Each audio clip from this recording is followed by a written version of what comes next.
pregunta: ¿quién está listo para estudiar la palabra hoy? Ese amén está pero pobre. ¿Quién está listo para estudiar la palabra hoy? ¿Quién cree que el Señor le puede hablar hoy a su corazón? Amén. Ok, entonces que los jóvenes salgan porque no les gustó lo que dije. No, mentira. Ok, gracias. Dios me los guarde y me los bendiga. Démosle un aplauso a esos jóvenes. Pastor, se les olvidó despedirlos. Ok. ¿Qué libro estamos estudiando? ¿Qué carta?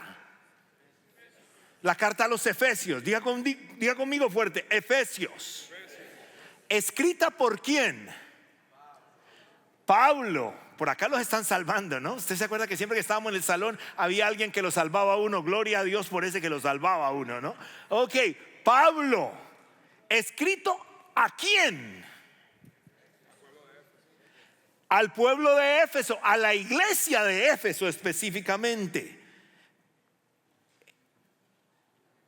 Éfeso era posiblemente una de las ciudades más comerciales que habían en este momento en el mundo. Era una ciudad que estaba en el corredor romano. Por ahí pasaba todo el mundo. Yo lo explico de esta manera: era una combinación de Las Vegas con Nueva York. ¿Por qué? Porque había mucho comercio, había mucha idolatría. Habían unas calles preciosísimas que mostraban completamente, todas hechas en mármol, donde estaba llenas de tiendas. Tú puedes ir a Éfeso hoy puedes ir a Éfeso y puedes encontrar todo lo que te estoy diciendo ahora, porque todavía son las mejores de las mejores ruinas que quedan del siglo I. Ahí está todo y ves completamente esas calles. Había un coliseo precioso. Todo mundo quería ir a comprar, a pasear o a chismosear a Éfeso. Ahora, ¿por qué? Porque era la ciudad de moda. Era la ciudad donde estaba la diosa Diana. Y todos querían ir a conocer el templo de la diosa Diana, a tener oraciones para la diosa Diana. Es interesante, esto no tiene que ver con el mensaje, que el apóstol Pablo empezó a predicar ahí. Y estuvo alrededor de 3 años en Éfeso, tanto que empezó a afectar la economía de Éfeso. Y usted va a decir: ¿el apóstol Pablo afectando la economía de Éfeso? ¿Y por qué? Pues imagínese que el apóstol Pablo empezó a decir: usted no tiene que adorar a nadie más, sino ahora el Salvador murió en la cruz del Calvario por usted. Usted no tiene que ir a donde ninguna Diana. Venga, busque al Señor. Y todos los artesanos hacían imágenes de la diosa Diana para vender, de tal manera que se empezaron a disminuir las ventas y la iglesia crecía, tanto que el apóstol Pablo se estaba metiendo en problemas. Ese es un poquito el entorno. Ya el apóstol Pablo no está ahí, ya se fue. ¿Dónde está el apóstol Pablo cuando escribe la carta de Éfeso? El apóstol Pablo está preso, está prisionero, en sus primeras prisiones, en su primer tiempo de prisión. Está ahí metido en esa cárcel. Y es interesante que él empieza a escribir esta carta. Recuerde que esta carta a los Efesios tiene mucho contexto teológico, mucho contexto claro del mensaje profundo del evangelio. No es cualquier cosa, es un mensaje profundo del evangelio. Por eso el día de hoy vamos a ir al capítulo 3 y vamos a caminar en esta carta, que es la carta a los Efesios, a la iglesia que estaba en Efesios. Y miren lo que dice el versículo 1. Dice: por esta razón yo, Pablo, prisionero de Cristo Jesús, por el bien de ustedes los no judíos, me arrodillo en oración. Ahora usted escucha y dice: por esta razón. Ahora, ¿qué significará cuál razón? Para entender esa razón tienes que ir al capítulo 2. Y el capítulo 2 te dice cuál es esa razón. Y el resumen de la razón era la unión de los judíos y los gentiles en Cristo. O sea que el capítulo 2 estaba diciendo: mire, es que ya los judíos y los gentiles los dos tienen acceso a Dios. Cuando usted mira un poquito el contexto de ese tiempo, recuerde que el pueblo judío fue el pueblo que Dios no escogió, sino que Dios formó. Dios lo formó de cero. Él trajo a Abraham y ahí, a partir de Abraham, formó un pueblo, y dice la palabra que a través de ese pueblo bendecirá a todas las familias de la tierra. Ahora, entienda algo: ese pueblo, cuando tú estudias el concepto, era el pueblo de Dios. Quiere decir, ese pueblo de Israel estaban bendecidos. Ahora, ¿qué estaba pasando en este momento? El apóstol Pablo estaba trayendo una nueva revelación. Y le estaba diciendo a ellos: mire, hay una unión entre los judíos y los gentiles. Hay un acceso de los gentiles a la ciudadanía del reino. Ahora, ¿quiénes son los gentiles? Si usted no es judío y el del lado tampoco, dígale al del lado: somos gentiles. Esos son los gentiles, los que no son judíos. Ya de pronto aquí hay una muy elegante que sea judío. Bueno, Dios lo bendiga y lo tenga en su gloria. Pero le quiero decir algo a ese judío: el Señor a mí también me está dando el privilegio de ser parte del pueblo de Dios. Y es muy importante tenerlo en cuenta, porque usted como cristiano hace parte de una familia espiritual. Hace parte de una familia que es la familia, es el pueblo del Señor. Mire lo que dice en Efesios capítulo 2. Tengo que devolverme a lo que el apóstol Pablo dice. Por esta razón dice: por lo tanto, ustedes ya no son extranjeros ni extraños, sino conciudadanos del pueblo elegido y miembros de la familia del Señor. Entonces, lo que dice, ¿cuál es la razón? Por esta razón es porque ahora hay una unidad con los gentiles y nosotros tenemos acceso a ser parte de la familia. ¿De cuál familia? De la familia de Dios. Quiere decir, antes de que Cristo viniera no teníamos ese acceso, pero ahora Pablo está revelando una verdad que estaba completamente presente. Y por esta razón también significa que el hecho de que la iglesia es un solo edificio espiritual donde Dios habita, la iglesia es un edificio espiritual. Todo eso lo está hablando en Hechos. En Efesios capítulo 2 dice: somos un pueblo espiritual, somos un edificio espiritual. Recuerde siempre este concepto: la iglesia no es este edificio. La iglesia ahora se va a su casa. Y este edificio, ¿cómo se llama? Edificio, templo. Pero el pueblo de Dios sale de este lugar. Amén. O sea que su casa se convierte en el lugar donde el pueblo de Dios duerme esta noche. Oh, si usted no le dice amén a eso, está pero en la olla. Su casa se convierte en el lugar donde el pueblo de Dios duerme esta noche, mi hermano. Quiere decir, hey, nosotros somos el pueblo de Dios. Salimos de este lugar. Nosotros somos la iglesia de Cristo. La iglesia de Cristo hoy duerme cada uno en su casa. Amén. Quiere decir, la iglesia se congrega, pero la iglesia somos completamente nosotros. Ahora, sigamos con el versículo 1. Vuelvan a poner el versículo 1 y mire lo que dice: por esta razón, Pablo, recuerda que Pablo se reconocía él mismo como apóstol porque había tenido un encuentro con Jesús, prisionero de Cristo Jesús por el bien de ustedes los no judíos. Ahora, ¿dónde estaba Pablo? Estaba prisionero. Y es interesante que siempre que tú ves al apóstol Pablo escribir, Pablo siempre que está escribiendo, yo creo que estaba escribiendo y vio el soldado y dijo: yo soy un prisionero. Pero ni piense que yo soy prisionero de él. Yo soy prisionero de Cristo. Lo que estaba diciendo es: esto que estoy viviendo aquí es por Cristo. Ahora, aquí hay una lección muy grande. Quiere decir que posiblemente muchos de nosotros vamos a vivir diferentes situaciones no muy cómodas por Cristo. Dos amenes, porque es difícil decirle amén a esto. Vivir situaciones difíciles por Cristo es difícil, ¿no? Nosotros queremos vivir las situaciones fáciles. Pero quiero decirle algo: en esas situaciones difíciles, en esos momentos de turbulencia, En esos momentos de salud complicada, en esos momentos cuando el trabajo está escaso, en esos momentos cuando no tengo posiblemente muchas fuerzas, en esos mismos momentos estoy preparando el terreno para ver la gloria de Dios en los momentos difíciles de mi vida. Quiero decir, tengo la confianza de que en ese desierto el Señor no me va a dejar. Y miren lo que dice Pablo, prisionero de Cristo Jesús: por el bien de ustedes los no judíos, me arrodillo en oración. Y déjeme decirle ese pedazo, ¿no me parece muy tierno? El apóstol Pablo estaba en una crisis porque él estaba prisionero, pero a pesar de eso, él estaba escribiendo para enseñarle a la iglesia, para recordarle a la iglesia quiénes eran.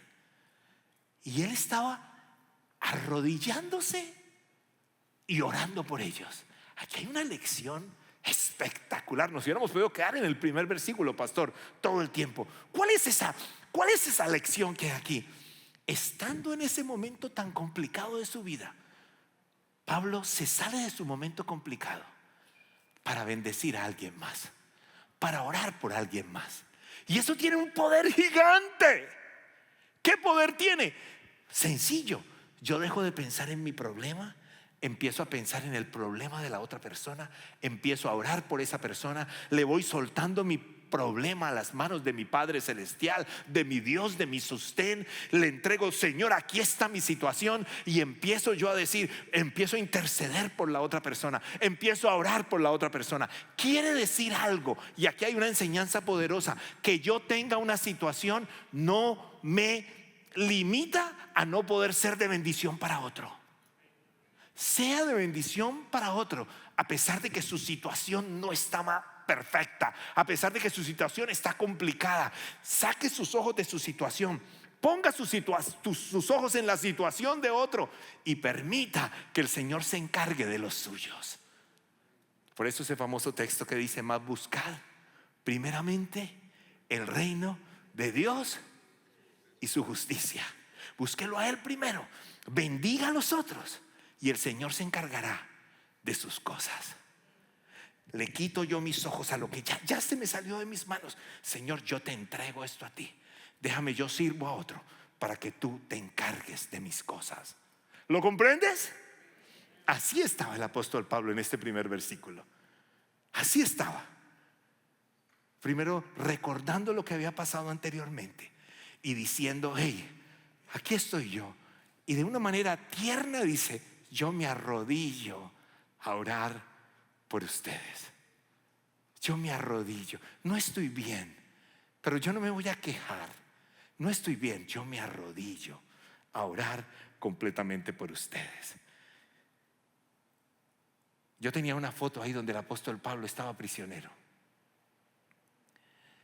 Hay varios eruditos que dicen que había una cadena entre el apóstol Pablo y el soldado en las noches, y en el día él estaba libre. Y a pesar de eso, de esa incomodidad de estar sentado en una celda, sus ojos y su vida y su corazón estaban en Éfeso, a varios kilómetros de donde él estaba en Roma. Él estaba orando por alguien más. Tú no te imaginas cómo el Señor se va a mover en tu vida cuando en el momento más complicado de tu vida tú tienes la fuerza de decir: Señor, yo te entrego esto. Si esto está pasando, tú vas a tener control de esto. Déjame levantar los ojos para ver a quién puedo bendecir en mi momento complicado. Y ahí va a aparecer el Señor encargándose de cada cosa de tu vida. Versículo 2: sin duda se han enterado del plan de la gracia de Dios que Él me encomendó para ustedes. Entonces dice: hey, yo tengo una noticia, les dice el apóstol Pablo. Ustedes ya saben cuál es. Él me la encomendó, el plan de gracia de Dios. Es decir, el versículo 3: el misterio que me dio a conocer por revelación, como ya les escribí brevemente. Quiere decir en este capítulo que el apóstol Pablo tenía un misterio que iba a revelar. él estaba revelando un misterio. ¿Saben qué es un misterio? Yo busqué un misterio, es algo oscuro, es algo desconocido, es algo desconcertante, es algo inexplicable, incluso incomprendible. Sin embargo, esa palabra misterio aquí quiere decir algo no entendible. No era fácil de entender para los demás. Yo recuerdo el misterio del Triángulo de las Bermudas. Me encantaba ver y leer acerca del Triángulo de las Bermudas. ¿Alguien ha escuchado eso? ¿Qué pasaba con el Triángulo de las Bermudas? Se desaparecen las cosas, ¿no? Dice que es un triángulo que está entre una isla, Barbados, creo, Florida y Puerto Rico. Hay puertorriqueños aquí. Oh, qué misteriosos. Listo. Ahí estaba el Triángulo de las Bermudas. Y ese Triángulo de las Bermudas decía que cuando el avión entraba, el barco entraba, nunca más se supo. Ahora, muchos decían, son los extraterrestres que cuando se entran ahí se los llevan. Dice que nunca los aviones llegaron. Es un misterio que estaba ahí. Y todavía no sabemos qué pasó ahí. Algunos dicen que es leyenda, otros dicen que eran los huracanes de ese tiempo que venían y se los llevaban y los desaparecían. Pero ese era un misterio. Ahora, el apóstol Pablo, en Efesios capítulo 3, nos revela el misterio de los misterios. El mejor misterio que un gentil podía recibir. Y ese misterio viene aquí de una manera muy fuerte y muy clara. El versículo 6 nos dice cuál es ese misterio. Es decir, que los judíos son, junto con Israel, beneficiarios de la misma herencia. Dice, es decir, que los judíos son, junto con Israel, los no judíos son, junto con Israel, beneficiarios de la misma herencia, miembros de un mismo cuerpo y partícipes igualmente de la promesa en Cristo Jesús mediante el Evangelio. Lo que está diciendo es que tú y yo entramos en el plan de salvación. Los que no somos judíos. O sea, los gentiles mexicanos, salvadoreños, hondureños, puertorriqueños, los colombianos, claro, colombianos vamos ahí, los venezolanos, los ecuatorianos, los argentinos, pues no vinieron los argentinos, hay argentinos. Los argentinos, perdón. Ok. Los argentinos, bueno, cada uno de los no judíos, que los argentinos se creen como medio judíos, ¿no? Entonces, de los no judíos, tenemos entrada al plan. Y el versículo es rico para ti, para mí. Dice, beneficiarios ¿de qué? De la misma herencia, miembros del mismo cuerpo y partícipes igualmente de la promesa en Cristo Jesús mediante el Evangelio. Cuando digo eso, digo, wow, eso quiere decir que el Señor perdona mis pecados, que el Señor murió en la cruz del Calvario y que yo tengo una eternidad completamente con mi Padre Celestial. Y si la entiendo, entonces tengo que tener una paz de que yo no estoy solo en este mundo. Ahora, ¿qué privilegio nos trae ese misterio? ¿Qué privilegio? Y este me encanta, el primero. Es que tu pasado no define tu futuro. Tu pasado no define tu futuro. Escuche lo que dice el versículo 8. A mí, está hablando el apóstol Pablo, que soy menos que el más pequeño de todos los santos, me fue dada esta gracia de anunciar entre los gentiles el evangelio de la inescrutable riqueza de Cristo. Me quiero quedar en la primera parte. A mí, que soy el menos de los más pequeños de todos los santos. ¿Por qué el apóstol Pablo decía a mí, que soy el más pequeño de todos los santos? ¿Será que el apóstol Pablo estaba siendo muy humilde? No, estaba recordando quién era antes. ¿Quién era el apóstol Pablo antes? Era ni más ni menos que Saulo de Tarso. Era perseguidor de los ¿qué? De los cristianos. Ponía en problema a la iglesia que estaba creciendo. La iglesia todavía estaba débil y el apóstol Pablo se aprovechaba de esa debilidad y los perseguía y los perseguía, y muchos murieron. Y yo creo que el apóstol Pablo estaba diciendo: a mí, el más pequeño de todos los santos. Yo creo que él se estaba mirando con los otros apóstoles y por dentro estaba diciendo: yo que los perseguí, a mí. Pero cuando tú lees el resto del versículo, dice: a mí, que soy menos que el más pequeño de todos los santos, me fue dada esa gracia. Entonces, ¿qué está diciendo? A pesar de lo que fue y de su pasado, el Señor lo saca de su pasado, lo hace nuevo y le da una nueva oportunidad. Déjeme decirte algo hoy. Muchas veces nosotros los cristianos, cuando nos enfadamos, le acordamos a nuestro esposo el pasado. Aquí, aunque sea, los hombres tenían que decir: amén, amén. Muchas veces nosotros o nosotras o nosotros los hombres, cuando nos enfadamos, le acordamos a nuestra esposa sus errores del pasado. Le recordamos a nuestros esposos lo que eran. ¿Por qué hacemos eso?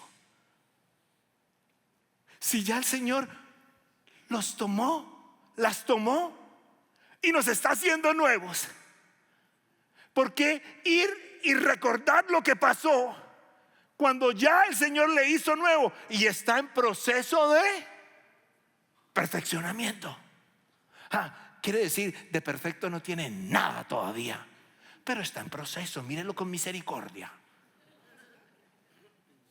Entonces, recuerde lo que el Señor puede hacer.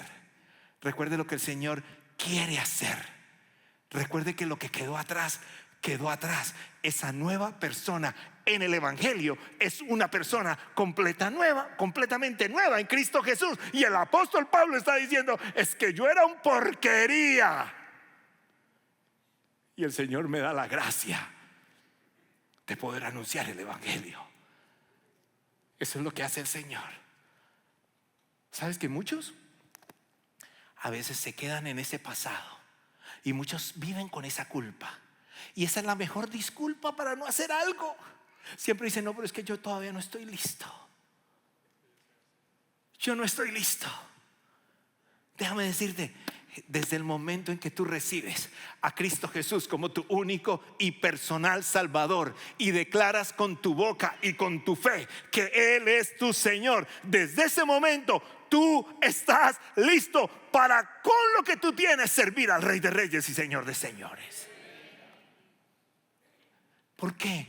Porque en ese momento las manos poderosas de mi Rey, las manos de tu Creador, empiezan a trabajar completamente en ti. Con algunos trabaja más rápido que con otros. Otros todavía ese barro está muy aguado y el Señor está dándole y dándole y dice: dale. Pero el Señor está haciendo algo, yo lo creo, en el nombre de Jesús. ¿Sabes por qué? Porque esa persona ha creído. Yo traje una foto de un cuadro de la Última Cena. Ese cuadro se hizo en el siglo XV. Unas décadas después se empezó a descarachar la pintura. En el siglo XVII se declaró que el cuadro estaba completamente, cada vez más deteriorado. En el siglo XVIII, Napoleón, en su invasión, lo que hizo fue Napoleón es usarlo como un lugar de establo. Y el cuadro se acabó. Ahí donde estaba el cuadro se acabó, pero de todas maneras sobrevivió. Algunos trataron de arreglarlo nuevamente. En el siglo XX, en la Segunda Guerra Mundial, le cae una bomba y el cuadro quedó ahí, todo ahí. Pero ¿sabe qué pasó después? Con mucho cuidado, con unas manos especiales, empezaron a sacar el detalle del rostro de cada discípulo y de cada persona que estaba en el cuadro, y le pudieron dar vida nuevamente a ese cuadro. Si el humano es capaz de hacer eso con un cuadro, imagínate qué es capaz de hacer el Señor con tu vida y con la mía. De pronto vamos a caer en tremendos huecos, vamos a caer en tremendas cosas. De pronto ya vamos bien en las cosas del Señor y de pronto nos chispoteamos y se nos va otra vez al pasado. ¿Sí me donde yo digo, ¿qué estoy haciendo aquí? Si ya el Señor ya curó eso en mí, entonces yo recuerdo y vuelvo nuevamente, porque a mí no me define el pasado, a mí me define quién soy en Cristo ahora. Y eso me permite a mí poder seguir caminando y buscando completamente del Señor. Hay un segundo elemento. Hay un propósito más grande que solo vivir para ti mismo. Hay un propósito más grande. ¿Sabe? Vivir para ti mismo es un mundo muy pequeño, pero vivir para un proyecto más grande que tu propia vida tiene un valor que te tiene que llenar de pasión. Y eso es lo que estaba pasando. Espera lo que dice el versículo 8 nuevamente. Dice: aunque soy más insignificante de todos los creyentes, recibí esta gracia de predicar a las naciones las incalculables riquezas de Cristo. Entonces, ¿qué está diciendo? Aunque, ¿para qué lo restauró el Señor? Para ser parte del plan de Él. Y el plan de Él es un plan eterno. El plan de tu propia vida y lo que tú puedas hacer con tu propia vida es un plan pequeño, pero tú participas en el reino cuando tú lo sirves a Él, cuando tú te mueves por Él, cuando tú llevas ese mensaje de salvación con alguien más, cuando tú compartes esa palabra con alguien más. Quiere decir, te saliste de ti mismo y te fuiste a hacer algo completamente nuevo en alguien más, para que tenga esa eternidad, ese gozo y esa paz que tú tienes. Y eso es lo que estaba pasando aquí. Versículo 9: y de hacer entender a todos el plan divino, el misterio que desde los tiempos eternos se mantuvo oculto en Dios, creador de todas las cosas.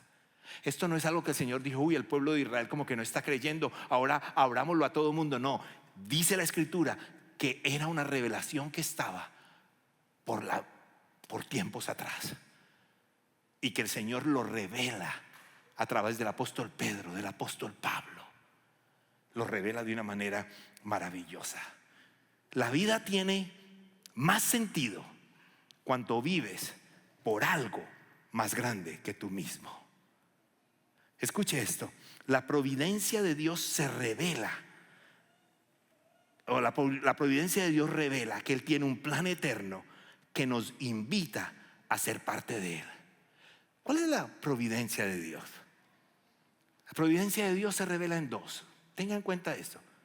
La providencia de Dios quiere decir que Dios controla completamente todo.